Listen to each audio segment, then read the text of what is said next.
Pagi Mbak Hana ya. Iya, pagi Pak.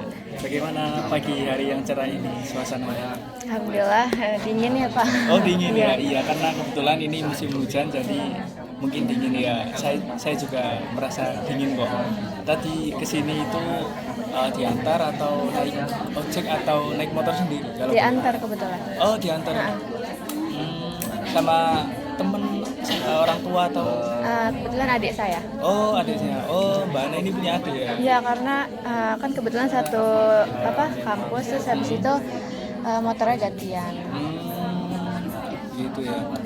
Adik ini berkuliah di UM juga? Iya. Oh berkuliah di UM. Oh berarti maba tahun kemarin?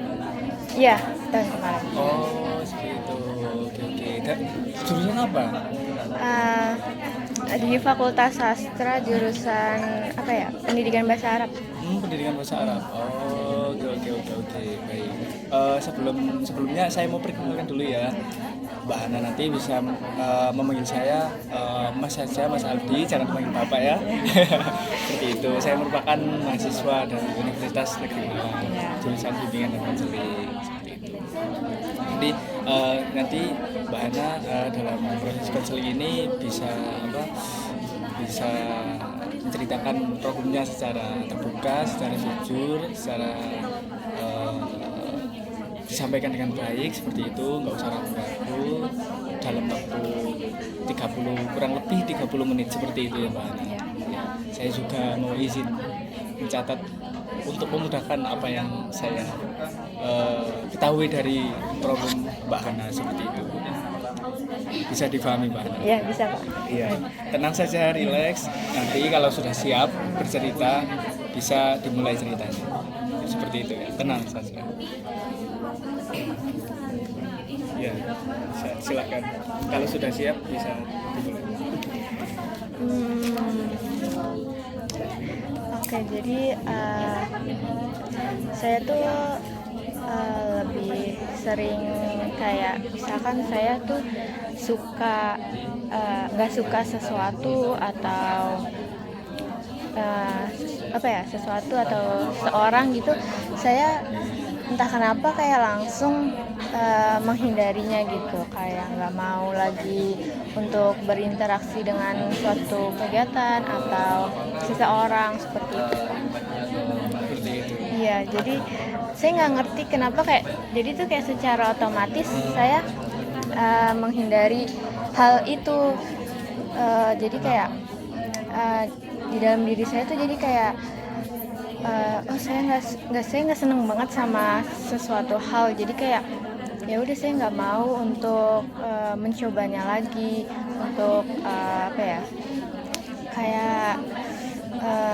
melakukannya lagi gitu. Terus kayak saya ngerasa kayak ya saya nggak suka berarti saya nggak bisa gitu. Begitu. Tadi Mbak Hana bilang secara otomatis ya. Otomatis ini bagaimana? Gimana ya? Jadi misalkan saya nggak suka biasanya lebih sering ke orang sih. Misalkan saya nggak srek nih sama orang ini, terus saya ya otomatisnya tuh kayak ya udah langsung berhenti, langsung nggak mau berinteraksi. Cuman ya kondisinya kayak biasa aja kayak sama orang lain pada umumnya, cuman ya saya nggak mau gitu untuk melakukan sesuatu hal ke orang tersebut seperti itu. Oke. Itu dilakukan secara sadar ya berarti? Awalnya sih enggak, cuman akhir-akhir ini saya ada yang menyadari perilaku saya yang seperti itu. Awal saya nggak sadar kalau saya sering kayak gitu ke orang lain, karena kayak ya udah mungkin sesuatu hal yang biasa karena sering terjadi pada diri saya. Terus akhirnya ada orang yang menyadari saya kalau misalkan saya itu seperti itu, dan ternyata itu kayak dinilai membuat orang aneh, ngeliatnya kayak aneh gitu, kayak kenapa kok tiba-tiba langsung nggak mau gitu, langsung menghindar. Ini kan menurut saya kan orang nggak ngerti apa yang saya rasakan gitu kan. Terus jadi kayak orang tersebut tuh kayak ngasih tahu saya kalau misalkan saya itu seperti itu. orang lain yang memberitahu Mbak Hana berarti. Ya, karena dari situ jadi saya memperhatikan, oh jadi selama ini saya sering kayak gitu, terus jadi kayak sering buat orang lain tuh nggak nyaman ternyata kalau saya kayak gitu. Terus habis itu orang teman-teman tuh kayak ngeliatnya aneh gitu, kayak kenapa kok tiba-tiba langsung menjauh, tiba-tiba langsung nggak mau ngomong, nggak mau berinteraksi, atau kayak nggak mau komunikasi begitu. Oke, baik. Iya tentu saya bisa merasakan ya, pasti sulit di posisi seperti itu. Tiba-tiba muncul perasaan untuk nggak menghindari langsung kan seperti itu ya. Nah, aneh ini dari pandangan teman-teman, bukan dari pandangan Mbak Hana. Iya, aneh itu dari pandangan teman-teman, karena ya mereka mungkin kayak kaget aja, kayak kok tiba-tiba ngejauh, tiba-tiba nggak mau komunikasi, tiba-tiba nggak mau berinteraksi gitu. Terus setelah teman saya ngasih tahu, kayak menyadari saya kalau misalkan saya berperilaku seperti itu, terus akhirnya saya sering merhatiin diri saya kalau misalkan saya lagi sedang seperti itu. Nah ternyata saya tuh kalau melakukan hal tersebut kalau ada sesuatu perilaku atau ucapan dari teman saya yang membuat saya tuh sakit hati gitu. Meskipun tapi lebih seringnya sih kayak ya ucapan atau perbuatan perilakunya tuh kayak ya udah biasa aja, tapi menurut saya itu tuh kayak nyakitin hati saya. Padahal saya tahu kalau misalkan itu tuh nggak bermaksud buat nyakitin saya gitu, cuman nggak tahu kenapa saya kayak langsung slip gitu. Terus nah itu ternyata yang membuat saya untuk kayak langsung otomatis gitu, nggak mau berinteraksi, nggak mau komunikasi sama orang tersebut gitu. Sama sekali? Iya, jadi cuman mungkin jaraknya nggak begitu lama, cuman menurut orang lain sih lama gitu ya, karena jadi otomatis saya tuh langsung diem. Sebenarnya hampir ke orang lain juga, nggak ke orang tersebut, cuman lebih dominan ke orang yang membuat saya sakit hati gitu. Jadi kayak langsung diem aja. Jadi dia ngomong apapun, jadi kayak saya nggak bisa, mulut saya tuh langsung nggak bisa ngomong karena saya udah sakit hati gitu. Terus jadi kayak ya udah saya diem, nggak bisa ngapa-ngapain karena kayak nggak tahu, langsung kaku gitu.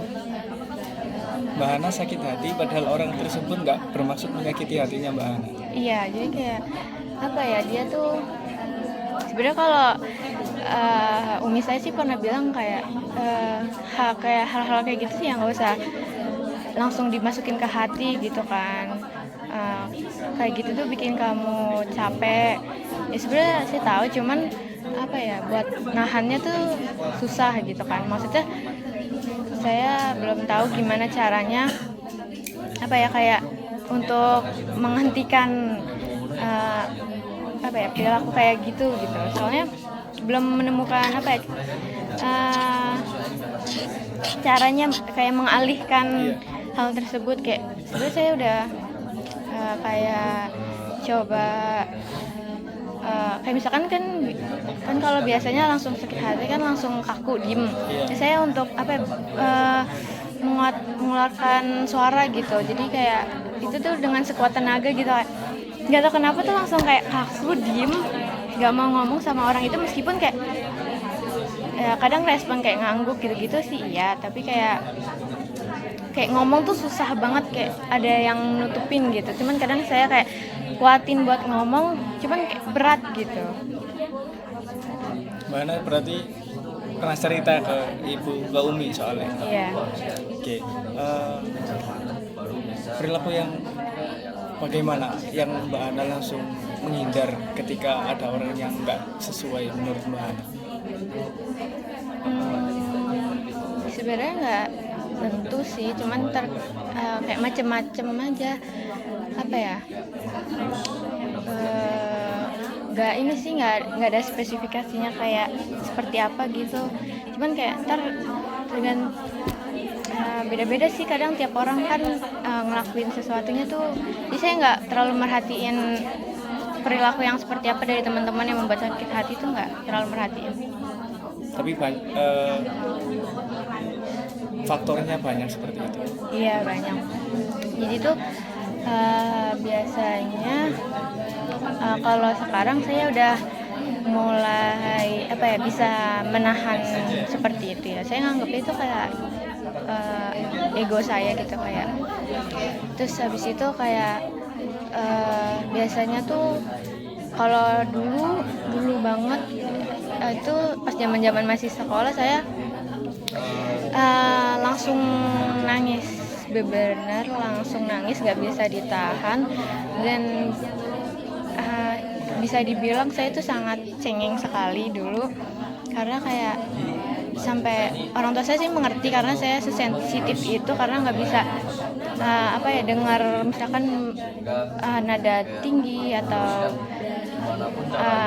jadi orang tua saya itu lebih ke kalau ngomong mas itu lebih hati-hati, karena itu ngerti kalau misalnya salah sedikit aja mereka aja bingung sebenarnya kayak ngomongnya itu harus seperti apa, cuman kayak salah sedikit aja saya langsung nangis gitu.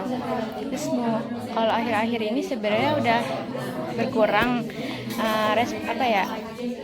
nangisnya itu, cuman masih lah kalau nangis itu sering gitu, cuman ya bisa ditahan. Kalau dulu sama sekali nggak bisa ditahan. Iya, saat situasi berat menangis itu wajar sekali. Coba ceritakan kejadian seperti itu yang paling terakhir terjadi.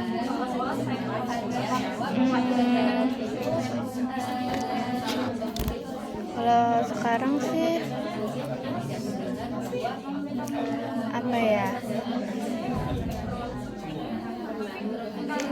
ini ya, ketika cuman nggak sampai nangis sih, cuman kayak lebih sampai nggak mau berkomunikasi gitu, kayak otomatis diem. Ini maksudnya nggak mau berkomunikasi itu hanya saat itu pas kejadian itu, cuman ntar kemudian harinya ya normal seperti biasanya seperti itu. Waktu itu saya kan kalau misalkan ada teman yang minta bantuan saya, ya saya sebisa mungkin membantunya sebisa saya gitu kan, langsung cepet fast respon gitu. Cuman ketika saya membutuhkan bantuan mereka, terus saya tanya sana ke sini ke teman-teman saya, terus kok responnya kayak seolah-olah tuh mereka nggak tahu ini beneran nggak tahu atau emang nggak mau ngebantu saya. Cuman kayak saya yakin kalau misalkan mereka tuh paham, mereka ngerti gitu. Cuman kok pas saya tanya kesana kesini buat biar saya ngerti tuh mereka nggak jawab, nggak tahu, nggak paham gitu. Terus saya tuh nggak ngerti maksudnya mereka tuh emang nggak mau ngebantu saya atau gimana gitu. Terus saya langsung kayak nggak tahu, itu tuh langsung kayak gitu, kayak tadi itu. Berekspektasi tinggi pada seseorang yang diminta yang selalu berhubungan dengan Mbak Hana. Sebenarnya saya nggak butuh penjelasan yang banyak, cuman kalau misalkan dia ngejawab sepemahaman yang mereka aja saya udah cukup gitu loh. Jadi kayak begini gitu, meskipun sedikit ya nggak apa-apa gitu, dibanding kayak nggak tahu, nggak paham, saya nggak ngerti, ya kamu carilah gitu. Ya kan maksudnya saya aja kalau misalkan saya nggak ngerti, saya berusaha nyari juga buat bantuin dia biar nggak kesusahan. Karena berharap mendapat feedback. Iya. Itu sering.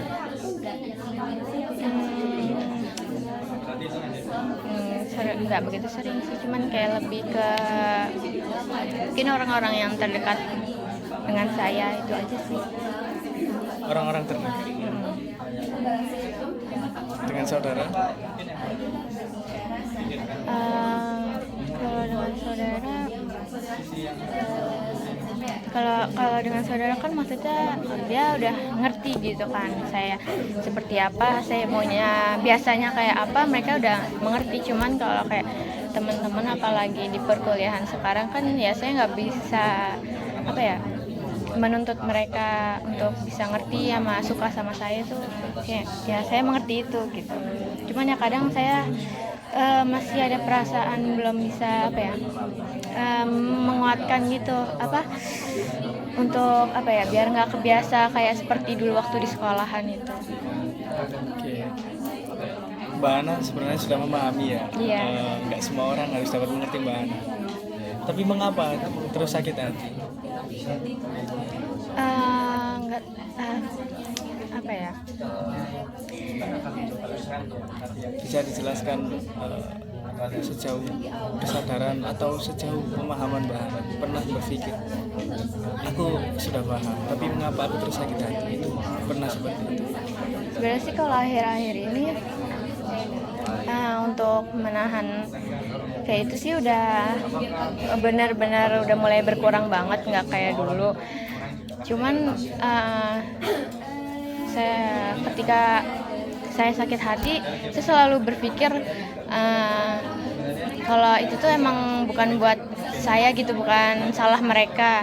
Cuman ya untuk mengontrol apa ya kayak apa ya kaku atau rasa sakit hati itu memang belum bisa dikurangin gitu, karena nggak tahu kenapa kayak belum bisa untuk mungkin kalau bisa dibilang kayak nggak peduli sama atau mengabaikan orang lain tuh masih agak susah gitu. Mbak Ana tadi bilang itu hanya terjadi dalam ya misalkan kalau terjadi hal seperti itu besoknya sudah baik-baik saja seperti itu. Berarti nggak ada sampai yang berlarut-larut harinya seperti itu. Mungkin kalau apa ya kejadiannya tuh kayak beberapa yang bikin saya sakit hati sampai saya nangis itu baru kadang kalau benar-benar sampai saya nangis apa berlarut-larut itu kadang saya selalu bisa dibilang kayak ada pemikiran dendam gitu loh, tapi ya cuman saat nangis berlangsung gitu, cuman ntar kalau udah reda atau apa ntar langsung udah lupa gitu, karena mungkin nggak terima kali ya digituin. Kadang muncul dendam seperti itu, cuman ya nggak berlarut, cuma momen-momen itu aja. Iya, dendamnya sih nggak sampai ngelakuin sesuatu hal sih, cuman ada di pikiran aja sampai kayak ya kesel gitu. Iya, pasti kesel ya.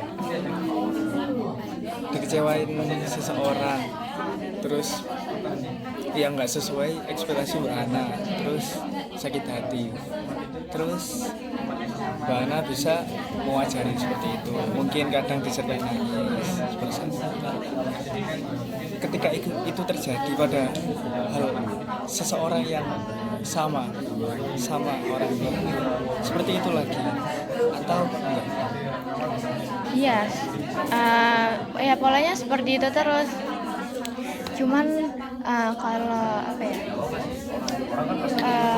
Kalau mungkin lingkungan apa ya, bukan lingkungan terdekat, kayak lingkungan mungkin teman-teman atau orang lain gitu, kayak bukan saudara itu mungkin hanya sebentar ya. Kalau misalnya kayak lingkungan saudara itu sering saya dapatin, cuman ya itu saya apa ya, kalau saudara tuh saya lebih langsung apa ngomong ke orangnya gitu kan saya nggak suka digituin.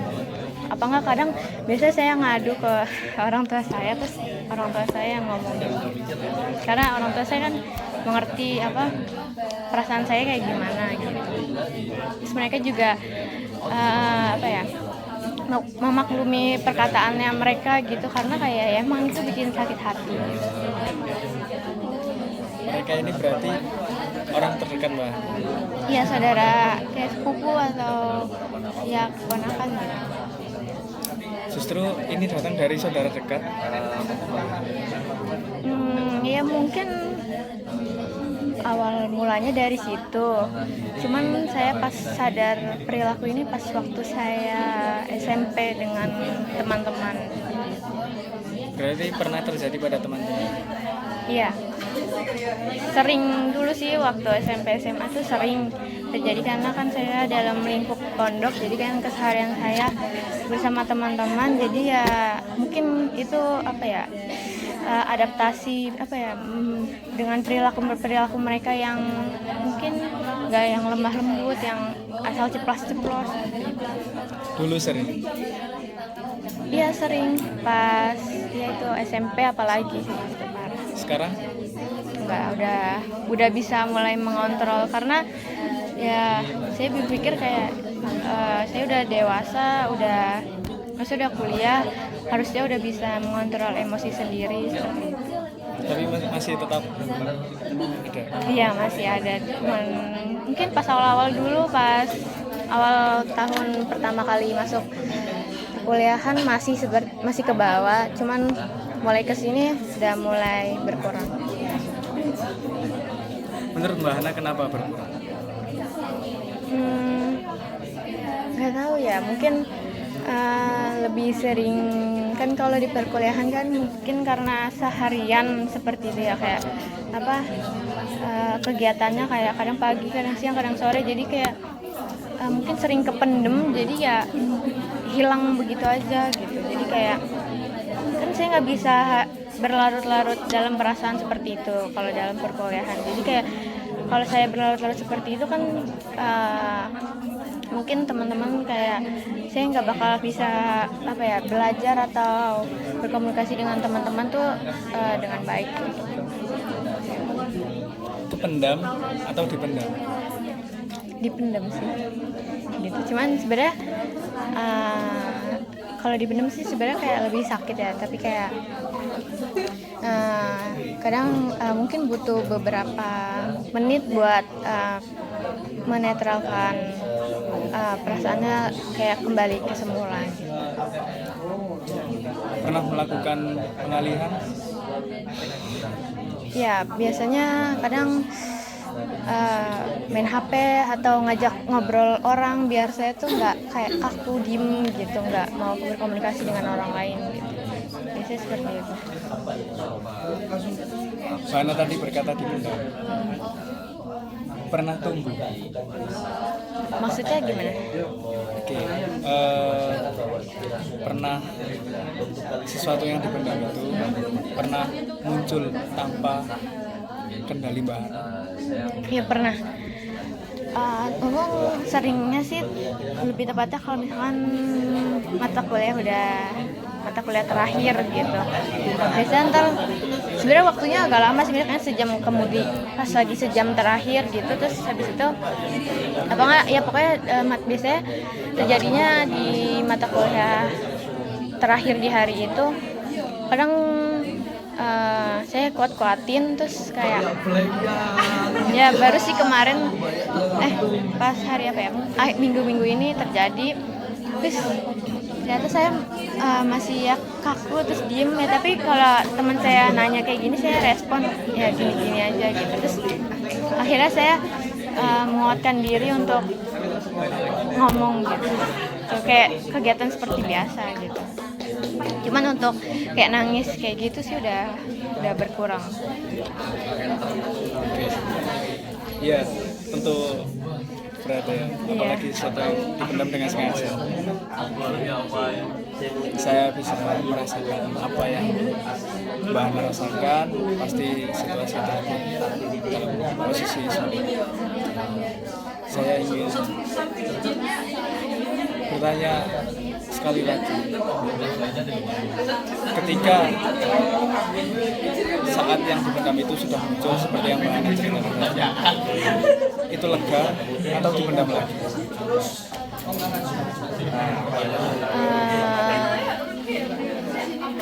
Lega sih sebenarnya, kayak karena awalnya saya ya itu dipendam benar-benar kayak sekuat mungkin. Kadang kalau emang nggak kuat tuh kadang buat nahan nangisnya tuh susah ya. Eh, ya saya makanya untuk apa ya, biar nggak nangis tuh saya nggak ngobrol sama orang lain karena itu nahan nangis saya gitu kan. Jadi kalau udah misalkan udah bener-bener udah ketahan, ya baru apa namanya bisa berkegiatan seperti semula. Oke, oke, oke. Bana sebenarnya sudah bisa mengelola apa yang terjadi dengan Mbak Hana, tetapi seperti yang Mbak Hana lakukan juga, Mbak Hana belum bisa untuk tidak sakit hati. Seperti itu. Pernah mencoba supaya berusaha tidak sakit hati seperti itu?